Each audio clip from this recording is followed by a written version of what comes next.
नमस्ते, मैं हूं नवजीत सिंह रावत और मैं सभी का स्वागत करता हूं आज के इस सेशन में। और आज हम बात करेंगे OLP के बारे में। OLP है क्या? OLP ऑनलाइन लर्निंग प्रोग्राम है जो उसको मदद करेगा जो सिविल सर्विस की तैयारी कर रहे हैं। याद रखना, जो सिर्फ सिविल सर्विस की तैयारी कर रहे हैं उसी को OLP प्रोग्राम मदद करेगा। और OLP है क्या? OLP एक ऑनलाइन सपोर्ट सिस्टम है जो कि आपको, अगर आप अभिभावक हैं तो मैं ये बताना चाहूँगा कि आपके बच्चे को सुबह 9 बजे से लेके रात के 9 बजे तक इंगेज रखेगा। इंगेज किस तरह? उनको होमवर्क मिलेगा, उनको असाइनमेंट मिलेंगे, उनको नोट्स मिलेंगे, उनको स्टडी मटेरियल मिलेगा, टाइम पे मार्गदर्शन मिलेगा। अगर वो कंप्लीट नहीं करते असाइनमेंट तो उनको जवाब देना होता है। हाँ, यानी कि बच्चा जो है एक अनसीन प्रेशर, जो कहते हैं ना, जो प्रेशर दिखता नहीं है लेकिन अनसीन प्रेशर महसूस करता है वो आपका बच्चा जैसे ही OLP में इंगेज होता है। और ख़ासकर जो इंटरमीडिएट के स्टूडेंट हैं, तो मान के चलो वो अभी इंटरमीडिएट पास आउट करके निकले और पार्ट 1 में, तो जैसे भी BA पार्ट 1 में है या BSc पार्ट 1 में है और वो चाहते हैं सिविल सर्विस की तैयारी करना, तो होगा क्या? वो तो बैठे बैठे सोचते सोचते उनका 1 साल निकल जाएगा। कैसे करेंगे, ये करेंगे, वो करेंगे, उनसे सलाह लेना है, उनसे सलाह लेना है। ये करते करते तो 1 साल ऐसे भी जाता है। दूसरा साल आते आते कुछ कुछ दिमाग खुलता है, तो क्या पढ़ें, कौन सा बुक्स पढ़ें, और बुक्स सोचते सोचते 1 साल बीत जाता है। और तीसरा साल कहाँ पढ़ने जाएं, पटना जाएं, दिल्ली जाएं, इलाहाबाद जाएं, ये करते करते तीसरा साल बीत जाता है। और जब ऐसे में ग्रेजुएशन हो जाता है, जब साहब ग्रेजुएट हो जाते हैं, तब उनको कुछ समझ में नहीं आता कि अब करें क्या। तो फ्रेंड सर्कल है, रिलेटिव है, बहुत सारी बातें हैं, कहाँ जाएं कहाँ नहीं जाएं।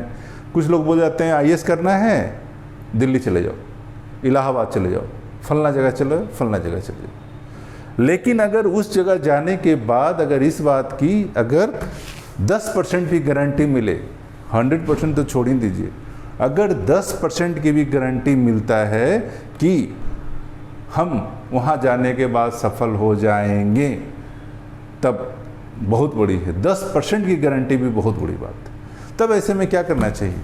ऐसे में एक जो फ्रेशर्स है बिल्कुल और BA पार्ट 1 में है, तो उसका समय बर्बाद ना हो। और अगर वो सिविल सर्विस की तरफ जाना चाहता है और अगर सच में वो सीरियस है, तब उसको रास्ते पे डाल दीजिए। ऐसा रास्ता में डाल दीजिए ताकि 3 साल कंप्लीट होते होते वो भी कंप्लीट हो जाए, अच्छे से प्रिपेयर हो जाए। तो सिविल सर्विस की जो तैयारी करने वाले सच में जो सीरियस छात्र हैं, उनको ये सच में मदद करेगा। और देखो, कहा जाता है ना कि जिस काम को करने के लिए अगर आपको मोटिवेट करने की ज़रूरत है, जिस काम को करने के लिए आपको कोई मोटिवेट कर रहा है रोज़, तो समझो कि आप गलत रास्ते पे जा रहे हो। अगर आपको डेली मोटिवेशन की ज़रूरत है, डेली आपको जगाने की ज़रूरत है, तो सोचना ज़रूर आप गलत रास्ते पे जा रहे हो। तो सिविल सर्विस अगर आप रास्ता चुनते हैं तो ये रास्ता थोड़ा कठिन है, आपसे परिश्रम मांगेगी, आपसे सेक्रीफाइस मांगेगी, डेडिकेशन मांगेगी, लेकिन बदले में बहुत कुछ देगी आपको। अगर आप सच में अपना करियर ईमानदारी के साथ सिविल सर्विस की तरफ बढ़ाना चाहते हैं, या तो स्टेट PCS या तो UPSC। और जो फ्रेशर्स हैं, जिनके पास अभी घर से दबाव नहीं है, और ख़ासकर जो 10+2 पास करके जो BA पार्ट 1 में जो स्टूडेंट होते हैं, उनको तो अपना समय पार्ट 1 से लगाना चाहिए, BA पार्ट 1 से लगाना चाहिए। क्यों लगाना चाहिए? कि देखो, ये जो 3 साल है ना, पहला 3 साल इतना आराम में बीतता है, इतना आराम में बीतता है कि मत कहो। और इसमें कोई पूछने वाला भी आपसे नहीं है, कहाँ जा रहे हो, कहाँ आ रहे हो, सबको पता है कि तुम अंडर ग्रेजुएट हो और आप ग्रेजुएशन की तैयारी कर रहे हो। लेकिन जो चालाक स्टूडेंट होते हैं वो क्या करते हैं? इसी 3 साल को सही डायरेक्शन में मोड़ देते हैं, किसी के गाइडेंस में पढ़ाई करना शुरू कर देते हैं। तो जब आप ग्रेजुएट हो जाते हो तब तक तो बहुत देर हो जाता है, और फिर NCERT पढ़ना शुरू करते हो।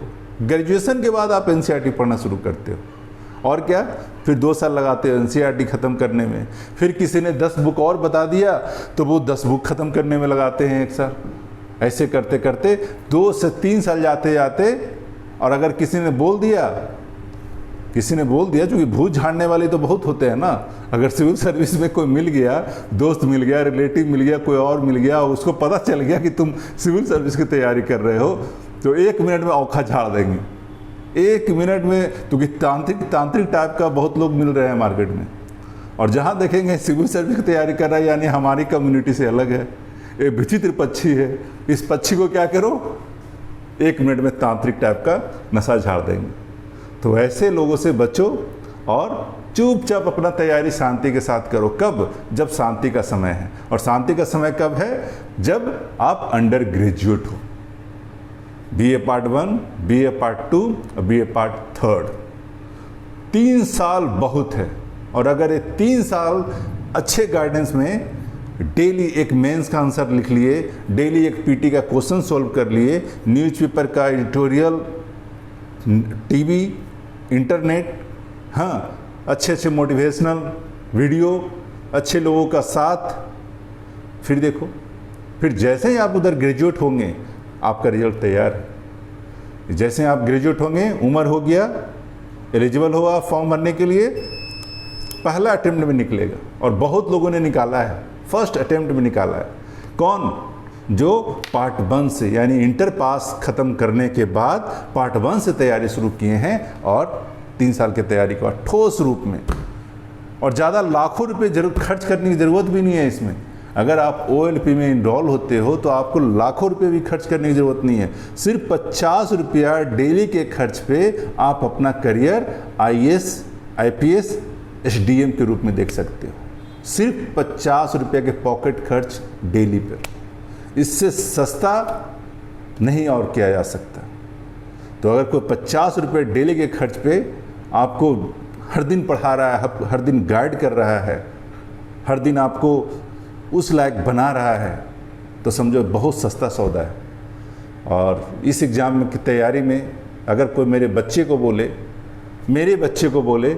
कि 1 करोड़ रुपया खर्च करना है, 1 करोड़ रुपया खर्च करना है पढ़ाने वाला, और मेरे बच्चे को बना देगा, तो वो भी सस्ता सौदा है। वो भी सस्ता सौदा है। कब? जब कोई इस तरह से मेरे कमिटमेंट करता है। तो अगर बात कोई है सिर्फ 50 रुपये के पॉकेट खर्च पे आपको उस लायक बना के तैयार कर दे कि जहाँ पे 90% से ज़्यादा संभावना है आपको निकल जाने का, परीक्षा पास कर लेने का, फिर तो बहुत सस्ता सौदा है। मैं अपने बच्चे को ऐसे प्रोग्राम में ज़रूर डालूंगा बिना समय गंवाए। तो OLP है क्या? OLP एक मार्गदर्शन है जो आपको चैन से बैठने नहीं देगा। OLP एक गाइडेंस है जो आपको रुकने नहीं देगा। OLP एक चैलेंज है जो आप खुद से लेते हो। यही है OLP। और OLP में क्या क्या फैसिलिटी मिलता है मैं आपको ब्रीफ में बता देता हूँ। OLP में कहता है कि समय बदल रहा है। आप देख रहे हैं कि ये कोरोना वायरस का जो अभी COVID-19 का जो अभी सिचुएशन चल रहा है, इसमें अभी बहुत सारा चीज़ें उथल पुथल हो चुका है। गवर्नमेंट से लेकर के सारी मशीनरी डोल चुका है। एक समय था क्लासरूम में बच्चे बैठते थे, इलाहाबाद में, दिल्ली में, पटना में, हर जगह 500-500, 1000 की संख्या में छात्र बैठ के तैयारी करते थे।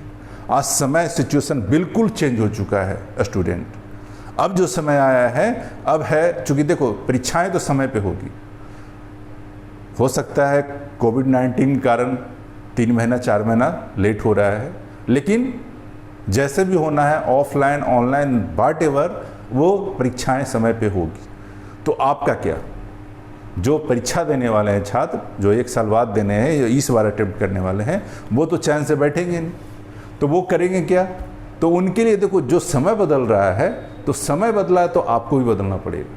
कहा जाता है ना कि समय बदल रहा है, परिस्थितियां बदल रही है, इस बदलते समय के साथ आपको भी बदलना होगा, नहीं तो समय आपको बदल देगा और आप पीछे छूट जाएंगे। आपको अपने पढ़ाई के तरीके में भी बदलाव लाना होगा यदि आप समय के साथ चलना चाहते हैं और 2021-22 में सच में आप अपने आप को IAS, IPS और SDM के रूप में देखना चाह रहे हैं। तो आपको पढ़ाने का तरीका, स्टडी का तरीका बदलना होगा। और वो तरीका क्या है? ऐसा मार्गदर्शन जो मेरे से काम करवा दे, जो मेरे से पढ़वा दे। और वो उसके लिए एक टेक्निक ईजाद किया गया, उसका नाम है OLP एक खास तरह का प्रोग्राम है, ऑनलाइन लेक्चर नहीं है दोस्तों। जैसा आप सोच रहे हो कि ऑनलाइन लेक्चर देगा, सब्जेक्ट का वीडियो आएगा, सुनना है फिर हो गया, फिर ना, इस तरह की गलती सोचने की मत करना। ये सिर्फ वीडियो लेक्चर नहीं है। वीडियो लेक्चर तो आपको सब्जेक्ट का मिलेगा ही। जितने भी सब्जेक्ट UPSC और BPSC में पढ़ना है, इंक्लूडिंग ऑप्शनल पेपर, वो तो आपको गाइड मिलेगा ही मिलेगा। इसके अलावा जो मेन चीज़ है, जहाँ पे जाके लोग फंसते हैं, जहाँ पे जो लोग जाकर के भटकते हैं, उसको कंट्रोल करना आपको आ जाएगा। जिस टेस्ट में जाके लोग फंसते हैं और कहाँ कहाँ किस बारीकी को पकड़ने से रिजल्ट होता है, वो चीज़ आप डेली करते हो। और डेली प्रैक्टिस करता है ना, practice makes a man perfect. Practice practice practice practice practice और प्रैक्टिस, अभ्यास जो है, अभ्यास में इतनी बड़ी ताकत है, इतनी बड़ी क्षमता है कि अभ्यास आपको कहाँ से कहाँ ले जाएगा। ओलंपिक में 4 सेकंड के प्रदर्शन के लिए 4 साल मेहनत करते हैं प्लेयर, सिर्फ एक जीत के लिए, और नैनो सेकंड के अंतर से हार जाता है कोई, जीत जाता है। तो practice makes a man perfect. Daily अगर आप प्रैक्टिस करेंगे जिस चीज़ का, जिस गेंद को फेंकने का आप डेली अभ्यास करेंगे, अगर एक दिन पिच पे गेंद फेंकना हो, देखना एक्यूरेट जाकर के विकेट पे लगे। तो प्रैक्टिस कहते हैं ना, practice makes a man perfect. तो वो प्रैक्टिस पे आपको मजबूती हासिल करना पड़ेगा, चाहे जैसे भी हो। पढ़ना एक अलग चीज़ है, पढ़ाई का घंटा अलग है। 6 से 8 घंटा पढ़ेंगे, उसके अलावा कम से कम 2 घंटा प्रैक्टिस पे देंगे। 2 घंटा प्रैक्टिस पे देंगे PT का, 1 घंटा कम से कम मेंस का, रिवीजन का, 4 घंटा स्टडी कीजिए। आप बुक्स स्टडी कर सकते हैं, अपने नोट्स का रिवीजन कर सकते हैं। तो इस तरह कर करके अपना एक सेल्फ रूटीन बनाइए और अपने आप को वॉच कीजिए डेली, हर दिन। क्योंकि अभी आपके पास, अगर आप स्टूडेंट हैं और शादीशुदा नहीं हैं, शादीशुदा के बाद तो थोड़ी सी लायबिलिटी, जिम्मेदारियाँ बहुत बढ़ जाती है। वो दूर से दूसरे को नहीं दिखता है, लेकिन अंदर के लाइफ में बहुत बड़ी रिस्पॉन्सिबिलिटी होती है, लायबिलिटी होती है, जिससे पीछा भी नहीं छुड़ा सकते। और फिर भी वो पढ़ाई करते हैं और सफल हो रहे हैं। मैं पिछले साल एक ऐसे सक्सेसफुल स्टूडेंट को जानता हूँ जो जिनके 12 साल के बच्चे हैं, एक के 8 साल के बच्चे हैं, एक के 12 साल के बच्चे हैं। और जब भी मैं देखता हूँ उनके चेहरे पर हमेशा फ्रेशनेस महसूस करता हूँ, ताजगी महसूस करता हूँ। और कभी भी, जितने दिन भी वो यहाँ आए, मिले, कभी भी ये नहीं बोले कि सर बच्चे की वजह से परेशान हूँ, घर की जिम्मेदारियों की वजह से परेशान हूँ, या लायबिलिटी की वजह से परेशान हूँ। कभी भी उन्होंने किसी भी सिचुएशन का रोना नहीं रोया, कभी रोना नहीं रोया। और मैं देख करके दंग रह जाता था उस लेडी को कि इतनी सारी लायबिलिटी होते हुए भी कैसे कर ली। तो दोस्तों, मेरे प्यारे छात्रों, हम यही कहना चाहेंगे कि अगर ये आपका जिद है ना, अपना जिद है, अपना जिद, दूसरे का सपना नहीं, अपना जिद है और अपना सपना है ना, कोई आपको अगर नहीं भी जगाएगा ना, या कोई एक दिन जगाना भूल भी जाए ना आपको, आप कर लोगे। बहुत सारा एग्जाम्पल, मेरे जीवन में सैकड़ों ऐसे एग्जाम्पल पड़े हुए हैं जो मैंने आंखों से देखा है, आंखों से देखा है। तो आपका सपना होना चाहिए SDM बनना, IAS बनना, IPS बनना, व्हाटएवर जो आप बनना चाहते हो सिविल सेवक के रूप में। तो पढ़ाई का तरीका अब आपको चेंज करना होगा। एक सिविल सर्विस का ऑनलाइन इनोवेटिव प्रोग्राम है जो आप ज्वाइन कर सकते हो। ये है क्या? ऑनलाइन सपोर्ट, जैसा अभी मैंने बताया आपको। कौन कौन लोग इसको ज्वाइन कर सकते हैं? जैसे बहुत टाइप के लोग हैं, तो बेसिकली 4 लोग को मैंने इसमें कैटेगराइज किया है। पहला, working man, working women, housewife. ये ऐसे लोग हैं इनके पास लायबिलिटी ज़्यादा होता है, काम ज़्यादा होता है, जिम्मेदारियाँ ज़्यादा होता है, लेकिन फिर भी वो सिविल सर्विस की तैयारी में लगे हुए हैं। आप उनको पढ़ाओ चाहे नहीं पढ़ाओ, वो लेकिन किसी न किसी रूप में वो लगे हुए हैं। या तो वो छुप छुप के पढ़ रहे हैं, चाहे जैसे भी पढ़ रहे हैं, घर में हस्बैंड से समय निकाल के चुरा के पढ़ रहे हैं, बच्चे से समय चुरा के पढ़ रहे हैं, या जब बच्चे सो जाते हैं तब पढ़ रहे हैं, लेकिन वो पढ़ रहे हैं। अगर जिद है तो वो पढ़ रहे हैं। उनको अगर कोई नहीं भी बोलने वाला है तो भी पढ़ रहे हैं। बस उनको पता क्या चाहिए, बीच बीच में कोई उनको शक्तियों को जगाने वाला चाहिए। होता क्या है ना कि देखो, इस रास्ते में थकान ज़्यादा है और उत्साह कम है। थकान ज़्यादा मिलेगा, और ऐसे में कोई अगर मिल जाए जो आपके पीठ पे आके थपथपाए, हो जाएगा। बस थोड़ा दूर और रहा है, बस थोड़ा दूर और हो जाता है। और यही काम मैंने किया, बहुतों के साथ किया है, अब आपकी बारी है। तो ऐसे हाउसवाइफ वर्किंग लोग हैं जिनके पास समय का अभाव है और 9 घंटे ड्यूटी करने के बाद भी उनके पास समय नहीं है, वो भी सिविल सर्विस की तैयारी करना चाहते हैं, तो वो इसके माध्यम से कर लेंगे, इसके OLP की हेल्प से कर लेंगे। उसके बाद गांव देहात में बहुत सारे ऐसे स्टूडेंट हैं, अगर आप घूमेंगे तो उनकी बातों से, उनके बिहेवियर से, उनके एक्टिविटी से आपको पता चल जाएगा कि ही इज एलिजिबल। इस पर अगर कोई मेहनत करे ना तो कर लेगा। और मैंने पिछले 5 सालों से यही किया है। बहुत सारे को तो ढूंढ कर क्लासरूम में बैठा करके मैंने अपने खर्चे से पढ़ाया, आज वो अधिकारी हैं।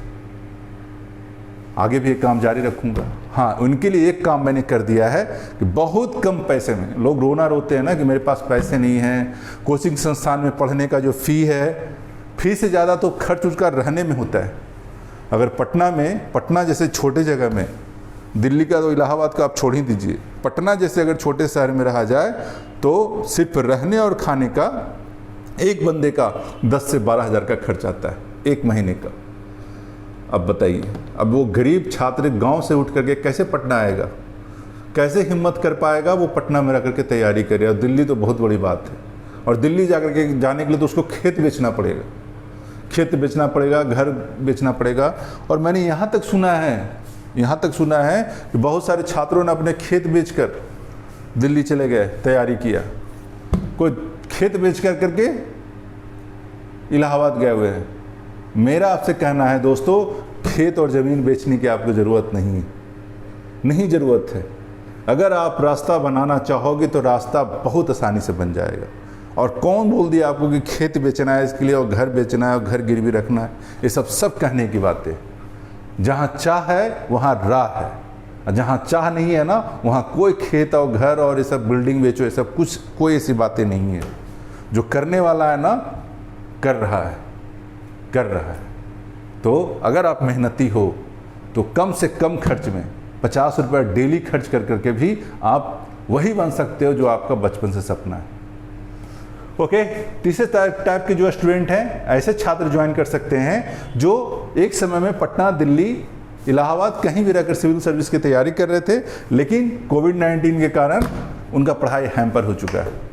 कब खुलेगा कोई नहीं कह सकता, कब सारी सिचुएशन बदलेगा कोई नहीं कह सकता।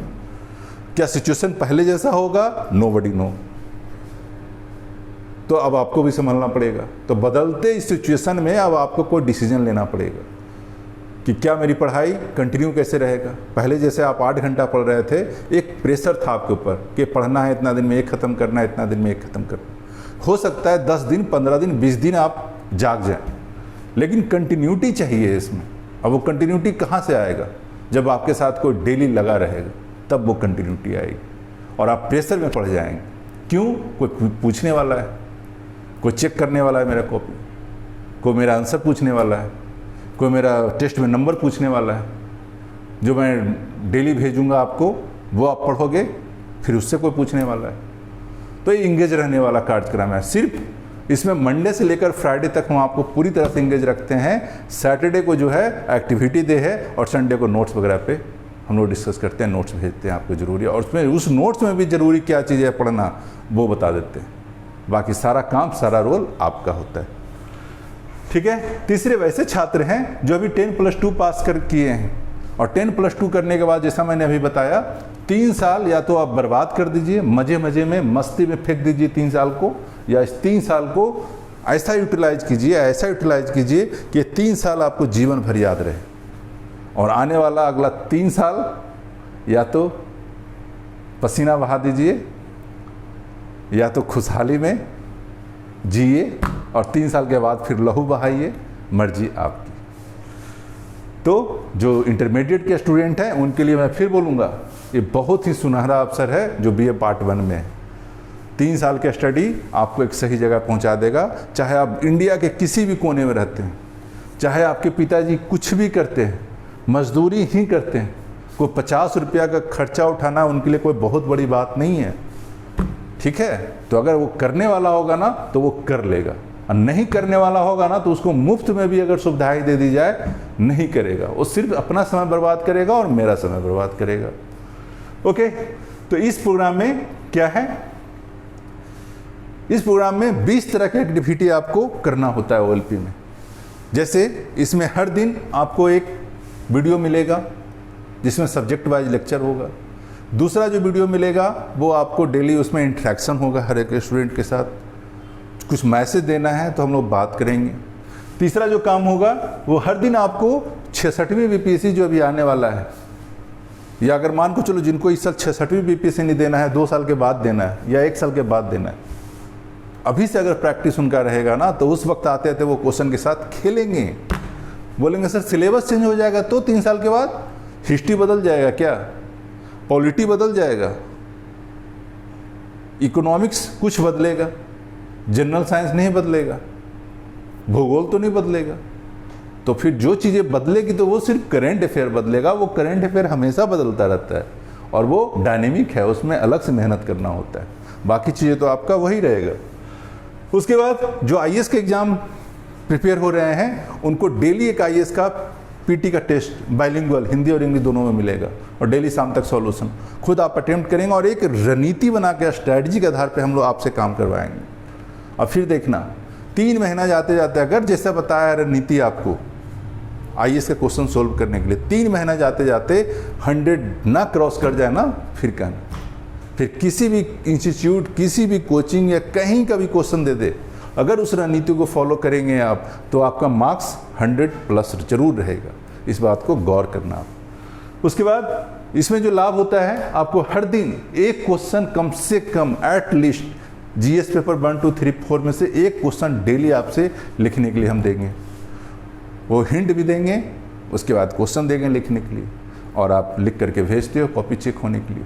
और आंसर राइटिंग में फिर मैं बोलूँगा समय लगता है बाबू, कोई बहुत जल्दी कवर कर लेता है और किसी को समय लगता है। एक ऐसे बच्चे को मैं जानता हूँ इस OLP में जो पहला 1 हफ्ता कुछ नहीं लिखा, क्वेश्चन जा रहा है वो कुछ नहीं लिखा और हर दिन मेरे से एक ही जवाब, एक ही प्रश्न। कौन सा प्रश्न? सर कैसे लिखें समझ में नहीं आता, सर कैसे लिखें समझ में नहीं आता। एक दिन मैंने वो बात बताई उसको और अब आज की बात मैं बता रहा हूँ, आज उसका आंसर इतना अच्छा हुआ है कि मेरे को कमेंट करना पड़ा, बहुत अच्छा लिखे हो तुम। तो आंसर राइटिंग किसी का टाइम लगता है और को बहुत जल्दी डेवलप कर लेता है आंसर राइटिंग में। तो आप भी क्या कीजिए, इस आंसर राइटिंग में कितना जल्दी कमांड कर सकते हो ये आपके ऊपर है। ओके, उसके बाद BPSC मेंस का हर एक क्वेश्चन लिखना होता है, हर दिन एक क्वेश्चन अटेम्प्ट करना होता है। उसके बाद प्रतिदिन आपको 10 करंट अफेयर का क्वेश्चन मिलता है एवरी डे और 10 क्वेश्चन अपनी मर्जी से सोल्व करना होता है। तो जो UPSC के छात्र हो या BPSC के छात्र हो, डायनेमिक आपको रहना पड़ेगा। और करंट अफेयर क्या है, फिर मैं बोलूँगा वही ब्लड है। अगर ब्लड बनना बंद हो जाएगा शरीर में तो होगा क्या, कहीं ना कहीं सर्कुलेशन सिस्टम हमारा बैठ जाएगा, जाम हो जाएगा। तो करंट अफेयर बहुत जरूरी है। डेली क्वेश्चन आपको देते हैं सोल्व, ताकि अपने से आप अटेम्प्ट करके देखो कितना नंबर आ रहा है। ओके, उसके बाद वैकल्पिक विषय आपका जो भी है उस पर हम आपको क्वेश्चन देते हैं, उस पर मटेरियल देते हैं, उस पर आपसे बात करते हैं, शॉर्ट वीडियो बना करके आपको मार्गदर्शन करते हैं। उसके बाद द हिंदू न्यूज़पेपर कहता है न्यूज़पेपर पढ़ना जरूरी है, लेकिन मैं कहता हूँ कोई ज़रूरी नहीं। न्यूज़पेपर में PT का कोई क्वेश्चन नहीं है। मेंस के लिए थोड़ा बहुत वो भी द हिंदू का सिर्फ एडिटोरियल देख सकते हो संपादकीय, इसके अलावा कुछ ज़रूरत ही नहीं। पूरा न्यूज़पेपर देखो एडवर्टीजमेंट से भरा हुआ है, कहीं कोई मटेरियल ही नहीं है, ना PT के लिए ना मेंस के लिए। तो द हिंदू का हम लोग संपादकीय आपको इसलिए देते हैं ताकि उससे मदद ले सको आप, और वो कुछ हद तक काम करता है मेंस के क्वेश्चन में। ओके, और हिंदी मीडियम वाले छात्रों को तो मैं यहाँ तक मदद करता हूँ कि सप्ताह में एक दिन कंपाइलेशन बना करके आपको, ताकि हिंदी मीडियम वाले क्या करेंगे, इंग्लिश मीडियम वाले तो कर लेंगे, हिंदी मीडियम उसके लिए कुछ हेल्प हो जाता है। ओके, उसके बाद डॉट क्लास प्रतिदिन कुछ अगर पूछना है आपको, कुछ समस्याएं आ रही है, कहीं कुछ समझ में नहीं आ रहा है तो आप मैसेज कर सकते हो, पूछ सकते हो डायरेक्ट, इसमें कोई सोचने वाली बात नहीं। किसी तरह का अच्छा कि कहीं अगर कन्फ्यूजन कुछ है तो किसी दूसरे से मार्केट में या किसी और से अनजान से पूछने से अच्छा है कि उससे पूछ लो जो आपको सही से मार्गदर्शन कर सके। और कहा जाता है ना, समय का गुरु होना चाहिए, समय का राजा होना चाहिए और समय का डॉक्टर होना चाहिए। याद रखना मेरी बात, समय का गुरु के पास जाओ, समय के राजा के पास जाओ और समय के डॉक्टर के पास जाओ। लोग कभी कभी बहुत प्राचीन काल के डॉक्टर के पास चले जाते हैं नए रोग लेकर के। क्या होता है, जब रोग ठीक नहीं होता है और रोग बहुत बड़ा हो जाता है तो फिर सोचना पड़ता है। उसी तरह से समय का राजा होना चाहिए। समय का राजा क्या करता है, जैसे आज का समस्या कोविड-19 का समस्या लेके औरंगजेब के पास जाएंगे तो औरंगजेब इसका क्या हल निकालेगा, क्या हल निकालेगा? तो कहा जाता है ना कि समय का राजा होना चाहिए। मतलब जो रोग अभी है वर्तमान में, राजा भी वैसा ही होना चाहिए। और समय का गुरु के पास जाओ। समय का गुरु क्यों चाहिए? इसलिए चाहिए कि जो अभी सिचुएशन हो रहा है सिलेबस में, जो अभी ऊपर नीचे हो रहा है, वो अभी का गुरु ही जानता है। हर दिन क्या बदलाव हो रहा है, क्या जोड़ रहा है, क्या हटा रहा है, कैसे आगे जाने वाला है। कहते हैं ना, एक शतरंज का खिलाड़ी, एक अच्छा गुरु जो होता है ना, वो शतरंज के खिलाड़ी होता है। और 64 जो घर होता है ना, वो पहले ही जानता है कि कहाँ पे कहाँ कैसे कैसे क्या करने से क्या होगा। वो एग्जामिनर के दिमाग तक पढ़ लेता है कि कहाँ तक एग्जामिनर सोच सकता है और इसी हिसाब से अपने बच्चों के पीछे मेहनत करता है। और एक सच्चा गुरु जो होता है ना, अगर उसके अंदर 3000 बच्चे हैं, 3000 बच्चों को लेकर वो फ्लाई कर रहा है, वो पायलट होता है। सच्चा गुरु एक पायलट होता है। और 3000 बच्चों को लेकर के, जैसे पायलट जो होता है कॉकपिट में जब जाता है, उसके ऊपर सारे पैसेंजर की जिम्मेवारी होती है कंधे पे। उसी तरह से एक जो सच्चे गुरु होते हैं, जो मार्गदर्शक होते हैं, अगर 3000 लोगों को लेकर चल रहे हैं तो समझो कि वो 3000 बच्चों की जिम्मेवारी उनके कंधे पे। तो समय के गुरु के पास जाना, समय के राजा के पास जाना, समय के वैद्य के पास जाना। कभी कभी लोग ऐसे लोगों के पास सलाह लेने चले जाते हैं जो 10 साल पहले IAS बने थे, जो 15 साल पहले IAS बने थे, जो 20 साल पहले IAS बने थे।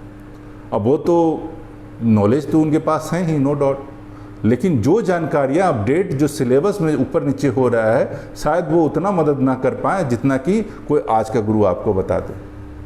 आज के कोई उस चीज़ में जो रंभा हुआ है वो व्यक्ति आपको बता दे। एक अच्छा स्टूडेंट भी बता सकता है आपको जो अभी इसमें लगा हुआ है।